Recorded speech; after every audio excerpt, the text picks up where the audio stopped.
सवर्णों के 10% आरक्षण के खिलाफ खड़े राजद को घेरने की कोशिशों के बीच बिहार के पूर्व उप मुख्यमंत्री और राजद नेता तेजस्वी यादव ने सीधे बीजेपी पर हमला बोला है।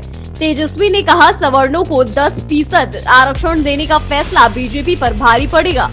उसे इसकी कीमत चुकानी होगी, क्योंकि देश का शोषित दलित पिछड़ा समाज खुद को ठगा और आहत महसूस कर रहा है। तेजस्वी ने एक न्यूज एजेंसी से बातचीत में कहा कि भारत बनाना रिपब्लिक नहीं है, यहाँ लोकतंत्र है, लेकिन सरकार लोकतंत्र और संविधान के खिलाफ जाकर फैसले ले रही है। सरकार ने किसी आयोग की रिपोर्ट या सामाजिक अथवा आर्थिक सर्वेक्षण के बिना संविधान में संशोधन कर दिया। सवर्णों को 10% आरक्षण नोटबंदी की तरह जल्दीबाजी में लागू किया गया। एक सवाल के जवाब में तेजस्वी ने कहा, सामान्य धारणा से अलग जाकर कथित तौर से गरीब उच्च जाति के लिए आरक्षण का प्रावधान लोकसभा चुनाव में बीजेपी पर भारी पड़ेगा। उसे इसकी भारी कीमत चुकानी पड़ेगी।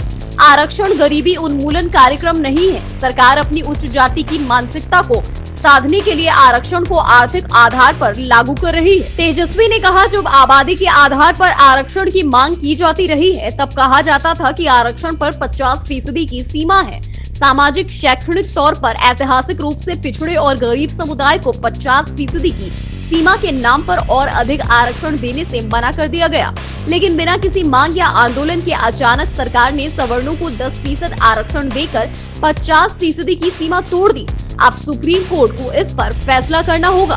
तेजस्वी ने सवाल किया कि किस आधार पर सरकार ने सवर्णों को 10% आरक्षण दिया, जिन्हें वास्तव में पहले से ही 50% आरक्षण हासिल है और असलियत में इससे भी कहीं अधिक।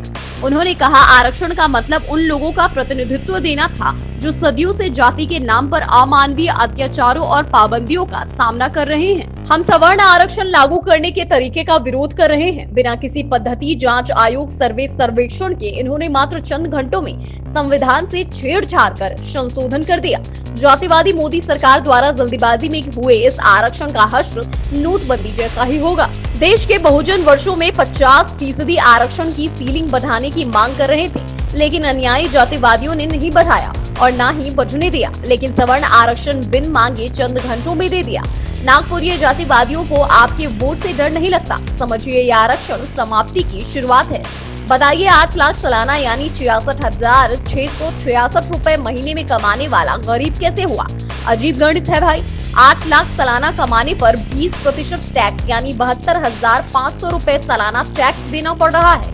जो व्यक्ति 72,500 रुपए टैक्स देता है, सरकार उसे गरीबी का आरक्षण दे रही है। वाह रे विद्वानों, वाह मोदी जी, वाह। वो दूसरों की हकमारी भी करेंगे, वर्ण व्यवस्था में खुद को दूसरों से श्रेष्ठ भी समझेंगे, दूसरों का सामाजिक तिरस्कार भी करेंगे, उनकी जात का मजाक बनाएंगे, शोषण करेंगे, लेकिन समानता का अधिकार नहीं देंगे, उनकी जाति की गणना नहीं करेंगे और न ही होने देंगे। वे असमानता के पक्षधर हैं। आरक्षण विरोधी पहले मेरिट मेरिट चिल्लाते थे, आरक्षण को भीख कहते थे।